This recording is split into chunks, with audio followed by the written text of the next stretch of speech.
Hello everyone, it's Samuel Dan, and thank you so much for being here. It's a really important video, really interesting video, a lot of things we're going to get into, so thank you. I'm honored to be here. So, first of all, there's a lot of things I want to talk about, but I want to talk about a sense of humor, and especially in context of spirituality, the spirituality field, that I think that there's a stigma, right? Like, in the spiritual field, that if you're this super spiritual person, you're this enlightened person, kumbaya, like, you're supposed to talk in this robotic, I am very spiritual, yes. I send you energy.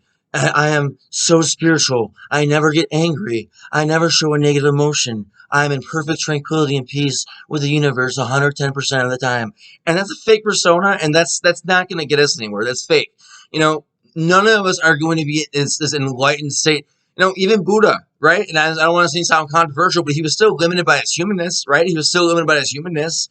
I mean, you can make the argument he was enlightened, but he was a truly enlightened in the divine realm along with this physical realm. So I just really want to say that I really emphasize that for me, I'm an extremely spiritual person. You know, I've always been an extremely spiritual person.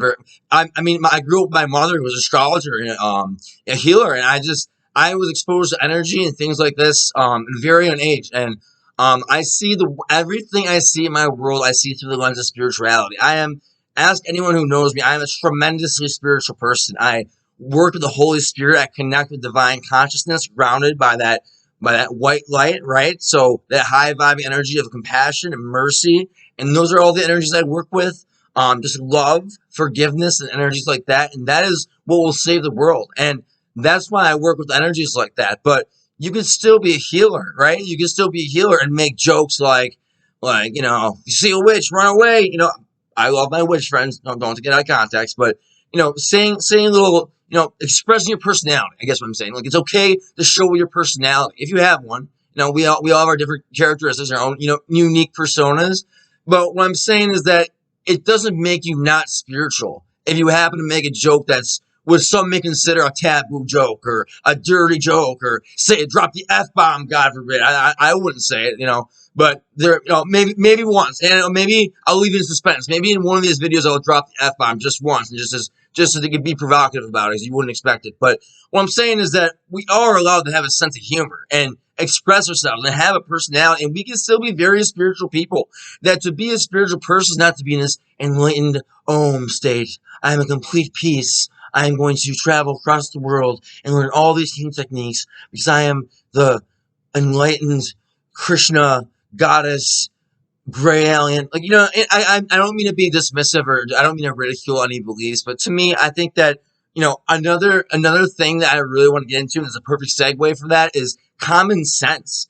And I love Occam's razor that, okay, what is based on the evidence? What is the most likely? What is the most, you know, logical conclusion that can come from this? And I think that there's a huge connection between an open mind, right? Being open-minded and non-judgmental, but balancing that non-judgmental open-mindedness with your own affirmative judgment. Because if we live in a world that there was no judgments, well, okay, well, I'm going to judge that, you know, I'm just going to, steal someone's car and take too many sparkling waters from the grocery store, you know what I mean? Like rob someone or do bad things, right? That's what I'm trying to say. So, like, there's nothing stopping you. And so, I think that if we have a too open-minded, like, oh, well, you know what? Stealing may not be that bad. I'm not going to judge the idea that stealing's bad. Who am I to judge? What I'm saying is there has to be a level of common sense, right? We have to use our affirmative judgment. We can't be these non-judgmental little, viruses, right? I mean, for lack of a better word, just going around and just spreading this fear. And I think that another important thing is, related to what I'm saying, is that I think people like to make fun of what they fear. You know what I'm saying? Like, if you say so, if you're speaking the truth, and like, you know it's the truth, you've verified this, researched this, you know, and you know this to be your truth as much as you possibly could. And for someone to mock that and laugh and be condescending, I think that there's a tendency in human nature that if they know they're right or the other person's right and they know they're wrong, it's called cognitive dissonance, right? So the response would be, it's very defensive. It's being condescending over ideas and an act of being defensive. Okay, so because you're trying to prove your point with your ego in this very implicit yet direct way that, haha, I'm right, you're right, and that is a technique and a tactic. You know, even in politics, that you have an idea and you just laugh and it just keeps saying how absurd it is over and over again. And the media will keep saying how absurd this opinion is until it's invalidated. You can't have an opinion that's well received, because the media can twist into anything. It's unbelievable how, and when I say this word brainwash, I've gotten hate, I guess you say, air quotes, hate from first saying this before, but brainwash. And there's no other way to say it, whether you watch Fox. I mean, okay, you can make the argument that some networks will be more objective than others, right? So generally speaking, maybe your local news will be more objective because we're talking about things in the area. But when you're talking about a national, conglomerate, like all of these news stations, right? And so they're all propaganda just by virtue of, by any news station, any radio station, by virtue of their ideology, every action stems from that ideology, right? So even in an implicit way that we can't observe, it's part of the ideology. Every story that every unique media station decides is important to broadcast, right? It's called gatekeeping theory. So there's literally an entity, right, or a panel. There's like a panel that decides what is important enough to show the American public, and how can we scare them as much as possible? How can we divide them as much as possible? And Fox does it, CNN does it in different ways. It's all brainwashing. Okay, and so I'm not bashing Fox News. I'm not bashing CNN. They're all in their own social reality.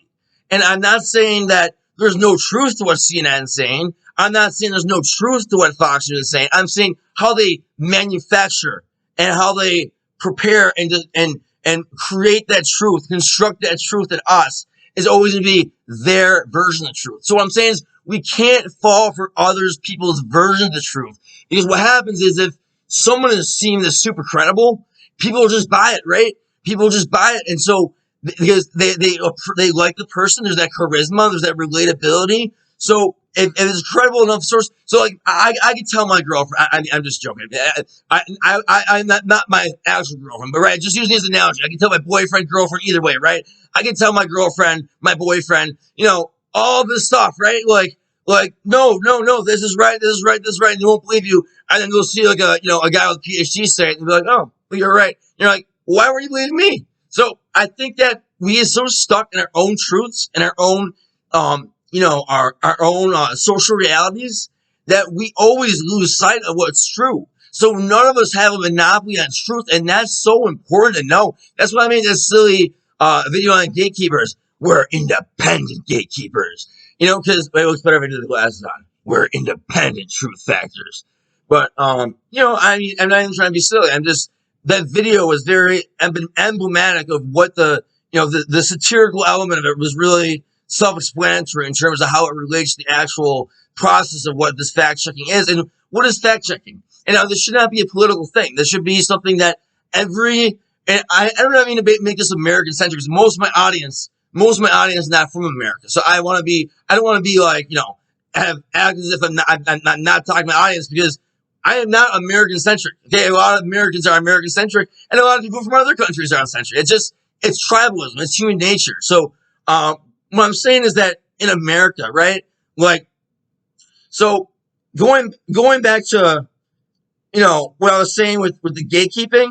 So when people get these credible actors, right? These credible actors, PhDs or some form of qualification that makes them seem like their opinion on the matter is superior. So who are these fact checkers? And do they not have a monopoly of the truth? And when it goes back to saying it all stems from their own version or ideology, what they deem fact checkers, independent fact checkers, you name it, what they deem as factual or true is based on their own ideology, the way they see the world. So you might as well just see fact checkers as opinions, because that's what they are. And it should not be a political thing. The censorship of information and, COVID vaccines, whether they've saved lives I don't even like even saying the word COVID vaccines, but, it's when it's something like that, right? Like when I'm going back to the truth keeping, it's like, if someone, let's say someone wanted to propose that, as a very reasonable person may, propose that, you know what? I'm not sure about this RNA vaccine. It's not very well tested. I'll trust my natural immunity, which so many people in Israeli studies are confirming that. I think I'll trust my natural immunity. I'm not at risk. I don't need a vaccine. And there have been some, it is not a lie to say there have been tens of thousands of adverse reactions. And look, this is just a fact. You know what I mean? You can go to the VAERS website, and that's just what's reported. So it's like, even if you're saying a fact, right? Like, even if you're proposing a reasonable argument, even if, it's a very reasonable argument to question what are the long-term and mid-term side effects of this largely unknown experimental substance. And, we've never even purified or isolated the COVID disease, the virus. So when you make a vaccine, you isolate the virus itself, so you know what it is. We're seeing it holographically. Our understanding of what COVID even is holographically through the nanotechnology we have, but we've never isolated it. Thus, we don't know for sure if it exists in the way. Okay, sure, it exists, but in the way that we observe it. And so we can't measure something if we've never isolated it. We can't create a vaccine. We can in a holographic way, but it's never going to be to its true form. And so that's going to another important point, that science, you like to have these people like, here we like to believe in a thing called science. We use science, and that's not scientific. Gandhi was a fact. Dinosaurs were a fact. We prove that by science. And the problem with using science as your almighty reference point for what is true and what's not true is a very simple fact that science is not meant to discern what is real and what is not real. The whole point of science is to make observations to draw conclusions called theories. And they're called theories for a reason, because they're not facts. So for someone to say, I believe in science, you're basically saying, I believe in imaginary theory. I believe in imaginary thinking. I believe in science. I believe in imaginary thinking, because that's what science is. You have the peer review article. So when you hear studies like, oh, well, in this region, COVID vaccines, dramatically went up, COVID dramatically went down. You have to think critically. Who's measuring these COVID deaths? Are there any incentive for measuring COVID deaths? And the moment you start asking deep questions, like critical questions of what could be the structure behind what's happening, you're labeled an anti-vaxxer, a conspiracy theorist. And I don't think there's ever been something so dismissive as there weren't conspiracy theorists. I mean, are things not conspiracies, and are not theories that constitute discussing thus conspiracies? So, I mean, it's almost like just saying conspiracy theory is like a bad thing.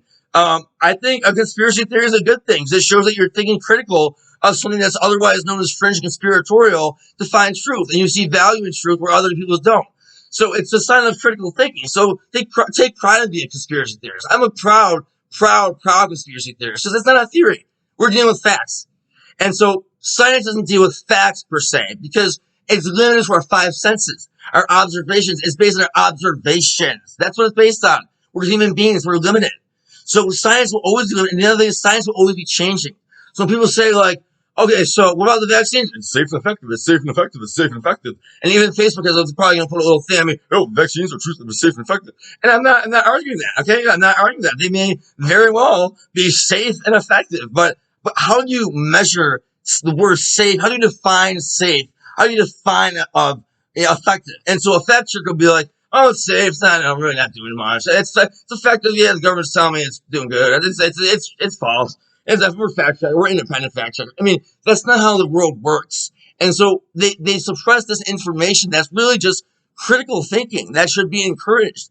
And I strongly suggest you use your search browsers duckduckgo.com. It's the animal duck. It's spelled like the animal duck. A duck. Whack, whack, whack.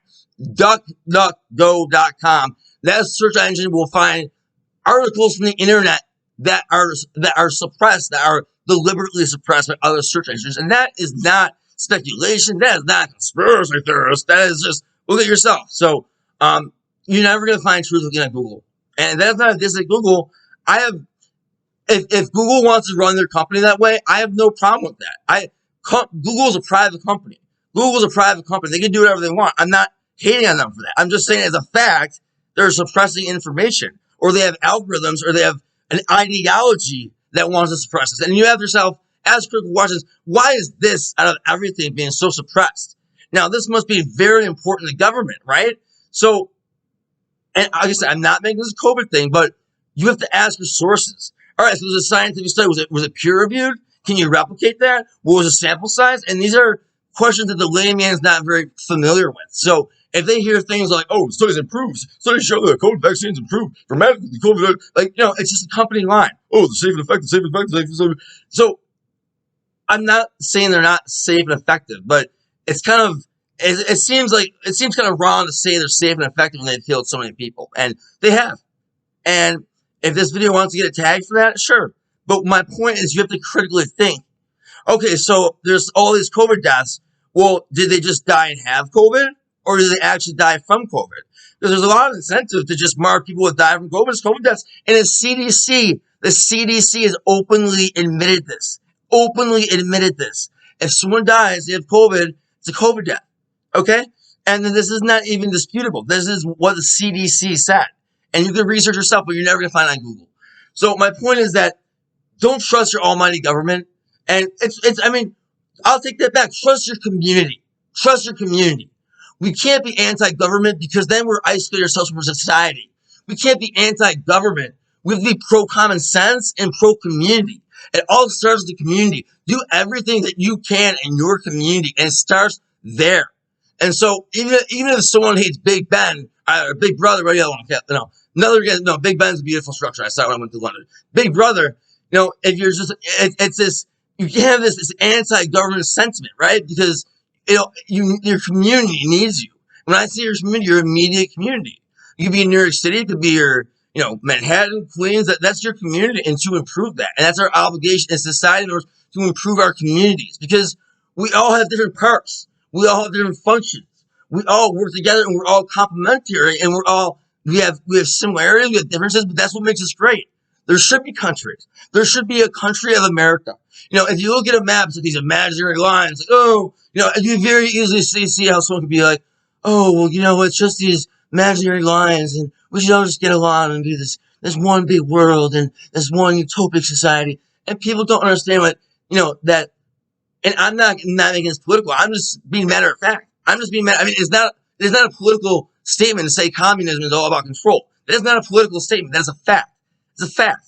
It's an absolute fact. If anyone even looks between the fine lines of communism, and here's the caveat: I am not saying capitalism is the answer. That is not what I'm saying. I'm not saying, "Oh yeah, mighty capitalism." I'm not saying that.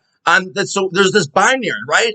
Where in this world you can't say one thing without someone thinking you think of another way about this. You can't think this way, or people think you're a supporter of a politician that I can't even say the word. I can't even say the word Trump, because if I say the word Trump, even if I don't say his name, even if I write in the sentence is grammatically correct, the Buffalo Bills trump the Colts and it's 24-17. I can't even say that. It's just, but it's by design. Okay, so the media wants us to hate each other, and that is not a false statement. I'm a communication major, okay, and I don't want to sound like arrogant. Oh, that's what I went for school for. I have a college degree, but this is literally what I studied, and I got a 4.0. So I don't think I know what I'm talking about, but this is what the media does. It's called gatekeeping theory. It's called agenda setting theory. That's what it's precisely called in the communications field. The agenda setting theory. Who chooses what goes on in these mainstream news? Who chooses? And you got to think too, if CNN is covering something, then Fox has to be a little bit reactive.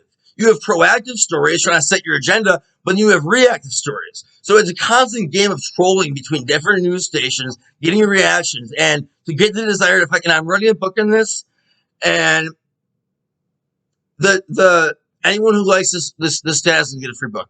But I will remember it. I'll write you down a little secret diary that I keep under my desk. But okay, I don't want to get off tangent, but it's not off tangent because it's all related to what I'm saying. That we be critical thinkers. If a company line tells us that the government is saying this, all right, what reasons why they have? Why are they doing this, that? Why do they do this when they do that? Like, you read between the lines and think logically. And I think that you have to be open-minded, but there's a time when you have to judge. We have to have common sense. We have to think, okay, is this in our hearts? We know what's right and wrong. We can make it up in our head as much as we want that we know what's right and wrong in our heart. Okay? So we have to critically think. We have to be open-minded, right? We can't, the worst thing we could do is be closed-minded. That's the worst thing we could do. We need to be open to others' ideas because we need to know where they're coming from and on what predicated which life experiences these are manifesting or apparent. So we have to be open-minded. And what I'm saying, this is very important. We can't take things personally, because it's, even if we vehemently disagree with someone, we can't make it venomous. It could be vehement, but not venomous. I'm going to trademark that, or no one do it. I got to do it first. But so what I'm saying is that there's a way of debating the idea and not the person. And I think as a society, we've lost that. Where I remember when George Bush was running, both times, George W. Bush, yeah, there was some political frenzy, you know, maybe some friends, but it wasn't this religion. It wasn't this cult of bad Trump. They're gonna get Trump. Lock him up. And the other side, Biden, get rid of Biden. Biden, he can't form. You know, I hate even getting political, but you know, it's inevitable. You have to, because it's so embedded in the societal structure of this of the United States, but then globally. You know, every country that deals with politics, but right now in America, in the United States of America, politics is so contentious that it's become beyond a religion. It's become beyond a cause. Beyond a cause. It's become this obsessive cause. Where if Mr. Blue Man says something, you do everything he's saying without thinking. Absolutely no critical thinking skills. So like I was going before, if someone's credible, you just buy it up. You just trust them. Okay, well, he's blue. Okay, well, I'll do it. Or if someone's red, oh, he's red. Okay, I'll do it. He's red. He says so. You know, or you know, big man says so. So I'm gonna do so because we vote the same color. So I don't care about anything that may happen to my family or my health or my possessions or my well-being or my quality of life. If red man or blue man says something, I'll just do it. And that's not meant to be a sexist statement, because there's been one woman really in recent time or ever. I'm not really that adept at politics who's run for president. I mean, Hillary Clinton. And so it's a fair. I want to say, I don't think this is a very controversial statement. I think it's fairly rare for a woman to run to be in president historically. I could be wrong, but I'm pretty sure Hillary basically it. So So when I say he, you know, big man, you know, just don't take this wrong way, because no one is more feminist than me in terms of, like, I consider myself a feminist. Like, it is disgusting for any separation between men and women, and that, you know, it's just how there's society structures against women. You know, women grow up like seeing these. I wasn't even planning on talking about this, but I have to talk about this now. You know, little girls in the United States, and I'm just talking from the United States point of view because that's all I know right now. So, and I'll make it clear when I am talking with the U.S. in that context. But you know, girls grow up and they see these magazines, right? They see, they grow up and they see these models, right? And they're supposed to be this ideal form of beauty, and they're all, and many times they may be dangerously skinny or just not, like, it's all artificial, and they computer generate and computer edit the face so it's perfect. So there's this seeking of perfection that a girl never has, and so a girl is learned at a young age to be subjugated based on their looks, that she's defined based on her looks, and it's disgusting. It's really, I mean, it's frankly disgusting. I mean, there's so many commercials even to this day where that in an implicit level, what's the word? Objectifies women. I don't know. I just pulled that memory lapse, but like there's commercials that use women's bodies. They use women's bodies to sell things. If that's not sick, I don't know what it is. In a sexualized, nothing wrong with the woman's body. Don't get me wrong, but in a sexualized way like that, in advertising, that's just, and so there's so many layers of effed upness to this world, and but it all starts with spirit.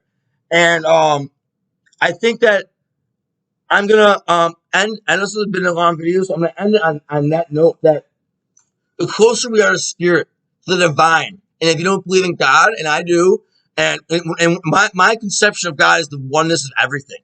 And to me, how could you, in my opinion, how could you say God doesn't exist when there's a singularity, there's oneness of everything? If there is a multiverse, the infinite singularity of all universes and all dimensions, that is God. It's a consciousness. It's not a guy in the sky with a beard. It's a consciousness. And so how could anyone not believe in that God force? And if someone does, I have, you know, obviously no issue. You know, we are all entitled to our own beliefs, but God of your understanding, you know, what the divine, and if, you know, so whatever you understand it, it's just, if you call it the divine with the Holy Spirit, you will never go wrong. If you try, the more you connect to the divine, the more you self-improve, the more you connect with spirit, the more you heal, the more you spiritually grow and evolve and learn your lessons, then grow even more and have turn this bad karma you've been harboring and festering into good karma, and you learn your spiritual lesson. And this is a very real thing, the phenomenon that I'm talking about, having your vision quest, your spiritual awakening, where you realize this world is not real, is it you think it's an illusion, but it's a very real illusion. It's an illusion based on truth. Nothing you see is real right now. Nothing. Not even this video. It's not real in the way you think it is. It's all in your head. And I'm actually looking at me right now with the sunglasses on. It's kind of silly, the sun on my face. But it's not real. It's not real. How we perceive our reality is unique to our brains, and we're limited to our brains. But the divine is infinite, and that's where the truth comes from. That's when I say speak the truth, I'm not saying in this conspiratorial, ideological, political way. I just mean the truth within, and then we can only access with the spirit, and only humans can access the spirit. This Holy Spirit within us. Plato said that there's animal souls, there's human souls, and there's plant souls, right? And so we human beings are unique in the fact that we can connect with the Holy Spirit. And remember that, because that's where the world of truth is. That's where the divine is. That's where the land of virtue is. And it all starts with humbleness. And how do we reach that state of humbleness? Say it with me. I am the wisest man or woman alive, for I know one thing, and that is that I know nothing. I am the wisest man alive, for I know one thing, that I know nothing. Huge, huge quote. I am the wisest man alive. Say it one more time. I am the wisest man alive, for I know one thing, that I know nothing.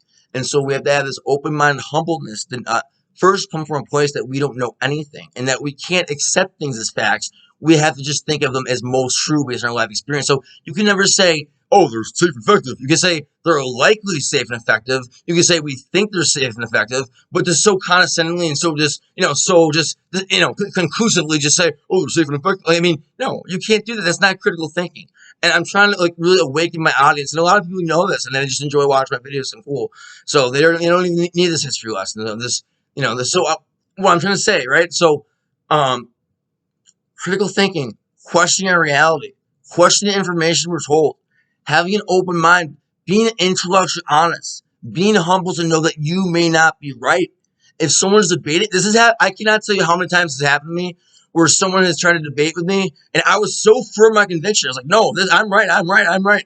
But I talked to them, and we found middle ground, and they changed my opinion.